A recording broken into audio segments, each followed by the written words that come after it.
السلام عليكم ورحمة الله وبركاته أعضائنا الكرام، أهلا وسهلا بكم. النهاردة الدرس بتاعنا بعنوان الرمز الطلسمي الملكي لقيادة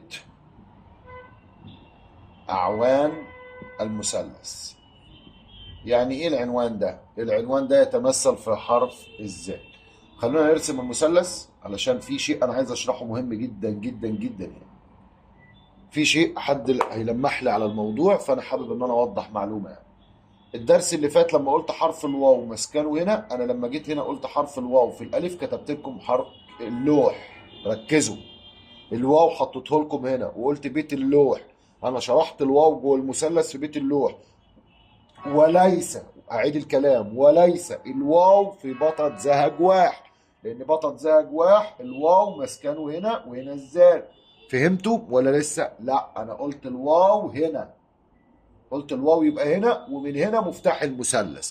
ارجعوا للدرس اللي انا شرحته قبل كده في القناة في التسكين الكوكبي والانقلاب الكوكبي، لما عملت 9 مثلثات ان كل حرف ليه مثلث وليه مفتاح في المثلث. انا عدت المعلومة علشان ترجعوا لها في المثلث اللي فات في حرف الواو تفهموا. انا حطيت حرف الواو هنا عشان تفهموا. النهارده درسنا يتمثل في حرف، وقال حرف الزال، وحرف الزال مسكنه هنا في المثلث اللي انا هحطه لك. لا، مسكن المثلث حرف الزال هنحطه هنا. انا هنا المثلث اللي بشرحه مش المثلث بتاع بطة زهجواح. خلاص احنا قلنا ان مثلث بطة زهجواح ده مثلث مفتاحه تراب، عشان تبقوا فاهمين بس. مثلث مفتاحه تراب. انا بشرح لك المثلث والحرف الرئيسي جوه المثلث نفسه، وليس بطة زهجواح. فدي قاعدة تانية خالص بنبتدي نشرحها مع المحاضرات. لما تنتهي هتفهم في الاخر الصورة كاملة قدامك. فحرف الزال مسكنه هنا، في المثلث الطبيعي مسكنه هنا، عشان احنا بنقول هنا ايه؟ بطة زهجواح. يبقى هنا حرف الواو، لا، ده في المثلث بطة زهجواح اللي هو الترابي. اما هنا بشرح اصل المثلث، بيت الزال هنا. الزال دي نستفاد منها ايه؟ نستفاد منها ان احنا بنطلع 4 املاك. ايه هم الاربع املاك اللي سبق قبل كده وانا قلتهم لكم؟ اهو السفلي والارضي. الملائكي يتمثل في 51 اللي استنطاقه دايما ايل. 41 اللي بيخرج من اوفاء اللي يتمثل في ايل او يالم. السفلي اللي بيتمثل في طيشن. الارض اللي بيتمثل في وشن اخر الاسم. كيفية استخراجهم؟ بناخد العدد ده، الزال مثلا بتساوي 7 نطرح منها 51، فما ينفعش، فبنضيف كلمة قرين اللي حسابها 360. نجمع السبعة على 360 يبقى 367. ومن الناتج ده نطرح 51 ونستنطق الكبير على الصغير، 41 ونستنطق النص ونستنطق طيش ونستنطق. يبقى دي قاعدة وانت عرفتها. انا النهاردة عايز اعمل طريقة وانزل بحرف الزال واستفاد منه في العلم الروحاني، ويفتح لي باب، وهو قيادي للمثلث كله. طبعا هو قيادي. ليه قيادي؟ انا هقول لك ليه قلت قيادي، وايه الفكره في اللي انا قلته هنا، وايه هو الرمز الطلسمي. الرمز الطلسمي في الباب عندي هنا هقوله لكم، الا وهو ان انا اقدر الرقم ده بالذات احوله لحرف. حد يسالني ازاي؟ اقول لك، هنيجي نحوله لطلسم بس بالحرف. ادي زال اهي بنكتبها كده صح. هنيجي نطلع من قلم الطلاسم، هنلاقي ان الطلسم بتاعنا بتاع الطلسم ده هنا اهو، ده الطلسم اللي احنا بنلاقيه،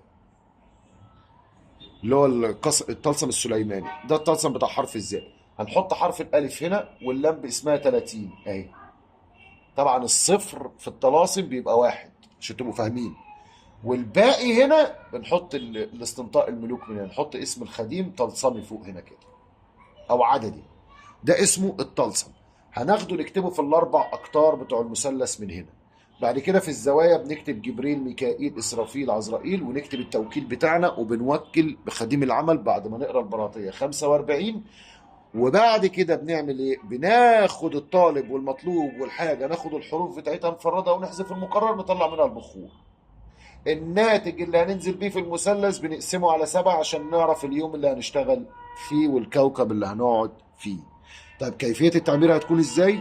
فين القيادة هنا في المثلث؟ اقول لك، ان احنا اتفقنا ان ده بيت النار، ده بيت التراب، ده بيت الهواء، ده بيت الماء. اللي انت ما تعرفوش ان اقوى طبع هنا هو الهواء. هتقول لي ليه؟ هقول لك لان بيت الهواء مع الهواء ادي واحد، بيت الهواء مع النار يبقى كده اتنين، الهواء مع الميه، لان الهواء مع التراب، لان التراب لو ما جاش عليه هواء تبوظ الارض، او لو جه عليها الهواء تشقق. الهواء مع الميه تحييها. ليه؟ لان الامواج بتتلاطم من الهواء، فالهواء يحيي الميه وتتحرك، لان الميه لو رقدت الطحالب والاسماك تموت. فهمتوا؟ فاذا هو اسمه القيادي بتاع المثلث. فمفتاحنا هيكون هنا، وهيبتدي تعمير المثلث كله بالكامل بدايه من هنا. والتعمير سبق وقلناه، ممكن ناخد الناتج اللي احنا عايزينه سبق شرحت.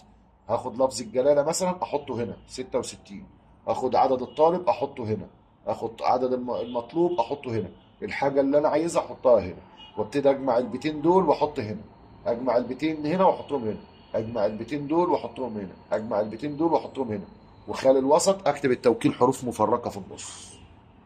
اظن الدرس واضح قدامكم والمحاضره واضحه وبسيطه. يبقى انا من هنا عملت الطلسم وعملت الوفق وخالي الوسط كمان. فدي طريقه اختزال جميله من الترقي، من التدلي، من سير الفرس. انتهى المحاضره. لا تنسونا من صالح الدعاء في شهرنا الكريم. والى اللقاء، والسلام عليكم ورحمه الله وبركاته.